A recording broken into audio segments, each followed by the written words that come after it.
إن الحمد لله نحمده ونستعينه ونستغفره ونعوذ بالله من شرور أنفسنا ومن سيئات أعمالنا من يهده الله فلا مضل له ومن يضلل فلا هادي له وأشهد أن لا إله إلا الله وحده لا شريك له وأشهد أن محمدا عبده ورسوله يا أيها الذين آمنوا اتقوا الله حق تقاته ولا تموتن إلا وأنتم مسلمون يا أيها الناس اتقوا ربكم الذي خلقكم من نفس واحدة وخلق منها زوجها وبث منهما رجالا كثيرا ونساء واتقوا الله الذي تساءلون به والأرحام إن الله كان عليكم رقيبا يا أيها الذين آمنوا اتقوا الله وقولوا قولا سديدا يصلح لكم أعمالكم ويغفر لكم ذنوبكم ومن يطع الله ورسوله فقد فاز فوزا عظيما رب اشرح لي صدري ويسر لي أمري واحلل عقدة من لساني يفقه قولي أما بعد. Me të vërtet lavdërime dhe falenderimet I takojnë vetëm Allahut. Atë e falenderojmë dhe vetëm prej Tij ndihmë dhe falje kërkojmë. Kërkojmë mbrojtjen e Allahut prej gabimeve tona dhe prej punëve të këqija tona. Atë që Allahu e udhëzon nuk ka kush e humb, dhe atë që humb nuk ka kush e udhëzon. Dëshmoj se nuk ka Zot tjetër që meriton të adhurohet pos Allahut dhe se Muhamedi alayhi salam është rob dhe I dërguar I Tij. Kur njeriu kujdeset për zemrën e tina, duke e përmendur Allahun, duke qenë I bindur në mbikëqyrjen e Allahut dhe duke e pasur frikë atë, atëherë pasionet dhe epshet nuk mund të depërtojnë në zemrën e muslimanit. Ndërsa kur nuk kujdeset për zemrën njeriu, atëherë pasionet dhe epshet gradualisht ka dal nisin me depërtu tek zemra e njeriut. Nëse nuk punon që me përmirësu këtë, atëherë zemra do të ngurtësohet e derisa të vulloset, edhe të jetë e lajthitur, të jetë e devijuar dhe të jetë e larguar prej udhëzimit të Allahut subhanahu wa taala. Kjo zemër e zhvendos njeriun prej imanit në kufër, prej besimit në mosbesim. Thot Allahu subhanahu wa taala në Kur'an, ne kemi paracaktuar për xhehenemin shumë gjind edhe shumë njerëz, sepse ata kanë zemra, por nuk kuptojnë, ata kanë sy, por nuk shikojnë, ata kanë vesh, por nuk dëgjojnë, ata janë si bagëtit, ata janë si kurse kafshët, madje dhe më keq, madje dhe më zi, pikërisht këta janë të shkujdesurit. Pra shkujdesja është një mangësi shumë e madhe. Shkujdesja është një mangësi që mund me çu me hidhëru Allahun subhanahu wa taala. Shkujdesja mund me çu në mëkat, shkujdesja mund me çu deri në kufër dhe deri në shirk, edhe me çu në xhan të xhenemit. Thot Ibn Qayyim rahimahullah, Allahu e mëshiroft, kush do që arrin që të triumfojë ndaj nefsit të tina, ndaj epshit të tina, ai vetë se ka shpëtu, edhe e ka arrit suksesin, ndërsa ai që e mposht dhe e triumfon nefsi I tij, ai ka humbur dhe është shkatëruar. Pra, kush nuk kujdeset, kush e merr përpara epshi, kanjët, dëshirat, se këto s'kan kufi, epshi s'ka kufi, dëshirat e njeriu s'kan kufi, kanjët e njeriu s'kan kufi. E kush I merr përpara këto, atëherë do të jetë në një humbje të madhe, do të jetë në një humbje të qartë. S'ka humbje më të madhe se sa njeriu mu kanë larg udhës së Allahut subhanahu wa taala. Thot Allahu në Kur'an, ai që ka shkelur gjithçka dhe ka para pëlqy jetën e kësaj bote, dunjon e do më shumë se ahiretin. Tankon dunja, pare, pasuni, pozit, vetëm të mirat e kësaj bote. Sigurisht që do ta ketë për srethot xhenemin. Ka mu strehu në xhenem, jo dikon tjetër. Kurse ai I cili është frikësuar madhërisë Allahut subhanahu wa taala dhe e ka franu veten. Ka koçit. Është gjëna, e ka franu veten edhe nuk ka hin gjëna.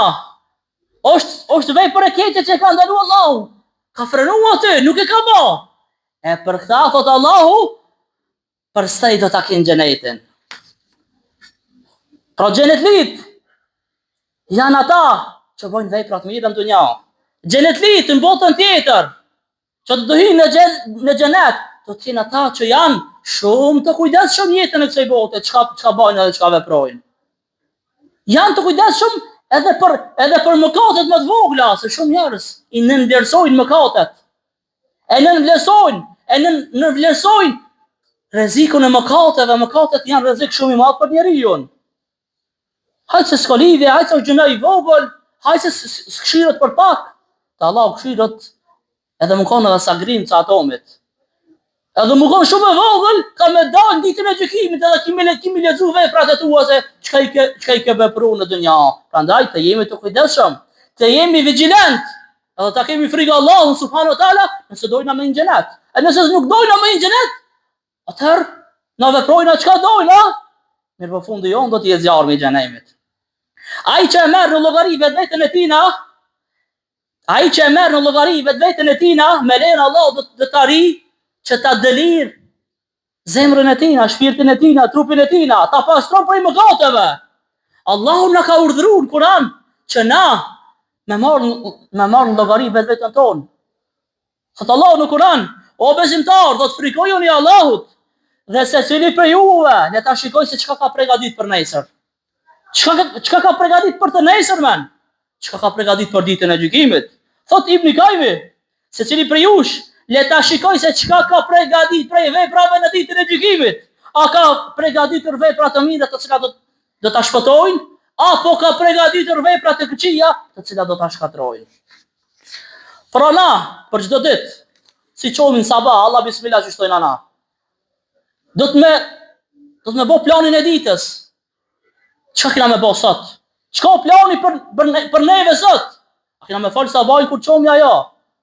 A kena mu çun kohë me fal namazin e sabahut apo jo? A kena bo plan me lexu pa Kur'an ajo? A kena bo plan me përmend Allahun? A kena bo plan dikujt me shku me ndihmua? A kena bo plan që gjatë orarit punës, kur ina duke punu me lak gjuhën me dhikr dhe me istighfar? A kena bo plan që kur shkojnë në punë, në shokit, me ja thonë një fjalë të mirë, me këshillu, me fjalë të mira, me thirr në Islam, me thirr në iman, me thirr mi thonë ki frikë Allahut në sfalo, me thirr në udhëzim, mi thonë largo prej mëkateve se mëkatet të shkatrojnë. Secili njeri do të me bo plan ditor, sot çka ka me bë, sot çka ka me vepru. Se kështu na shpojna përpara, edhe fitojna xhenetin. Thot Malik ibn Dinari, Allahu e mëshiroft. Thot Allahu e mëshiroft atë njeri I cili thot vetvete se tina, a nuk e ke bërë këtë mëkat? A nuk e ke këtë tipar dhe këtë cilësit keqe? Pastaj thot ja vendos frerat, kushticat, vetes e tina dhe ja bën udhëheqës Kur'anin, që Kur'ani me udhëheq në jetën e tina. E kush e ka Kur'anin udhëheq, kush e ka Kur'anin udhërëfys, ai është në rrugën e drejtë. Ai do të jetë prej të shpëtuarit. Dhe ai ka mëkon çdo herë saktën edhe nuk gabon asnjëherë. Njeriu do të më kushtozu veten e tina. Do të më ja vendu vetes disa kushte. Se nëse nuk e bëj këtë vepër të mirë, unë kam e bë një vepër të mirë akoma më të madhe. Ka raste që kemi dëgju kur dikush viteve më herët, për gjeneratave të vjetra, kur s'ka mëri, mu që me fal namazin e sabahut, në xhami, në kohë, ka u thut, janë të tregon disa raste, prej kumanove në Shkup, ka ardhë në kam, vetëm me dëru vetën, pse? Pse nuk ka mëri me fal namazin kohë, nuk ka mëri me fal namazin në xhami. Qatë shumë që I kanë kushtu, gjeneratat e vjetra, namazit sabahut në xhami, mu që me fal namazin kohë, e kanë dëru vetën, se nëse vepron prap, nëse ndodh kështu prap, atëherë do ta dënoj veten akoma më shumë. Andaj Xhamatlit të nderuar, ta përmirësojna vetveten tonë, ta delirin vetveten tonë prej çdo mëkati, prej çdo cilësie të keqe, ta delirin dhe ta pastrojmë vetveten tonë prej neglizhencës. Mos na kapojnë epshet dhe dëshirat, edhe mu largu prej fesë Allahut subhanahu wa taala. Se këto ditë në jetën e kësaj bote, këto ditë në dunja janë të numëruara. Sa për njerëzve i kanë 50, 60, 70 vjet në vetë, sa shpejt ka shkuar, po shumë shpejt kanë shkuar. 50 vjet si 5 ditë, 60 vjet si 6 ditë, 70 vjet si 7 ditë të kanë shkuar. Jeta shkon shumë shpejt. Ditët kalojnë shumë shpejt, vitet kalojnë shumë shpejt. Çka kina lëna për hir të Allahut subhanahu wa taala? Çka kina vepruar për hir të Allahut subhanahu wa taala? Çka kina vepruar që na më hin xhenet? Secili prej neve me pyet vetveten, çka kina vepruar na që na më meritu xhenetin? Çka kina bëu na që na Allahu neve më na shtin xhenet? Secili le ta llogarisim vetveten tonë. Çka kina bëu për hir të Allahut subhanahu wa taala? Elos Allahu na madhruar që Allahu na përmirësoj gjendjen tonë. Më na i përmirësoj veprat tona. Na i fal gjunahet e tona. Elos Allahu na madhruar më na bë prej banorëve të xhenetit Firdaus. Më na mbrojt prej zjarmit të xhenemit. Më na mbrojt prej çdo fjale, prej çdo vepre, prej çdo cilësie që na çon në zjarrin të xhenemit. Elos Allahu na madhruar më na udhëzon në rrugën e drejtë, në rrugën e Kuranit dhe rrugën e Sunetit. Elos Allahu na madhruar më na bë prej atyre që i falmi 5 kohë namaz, bajna vepra të mira dhe largohemi prej veprave të këqija.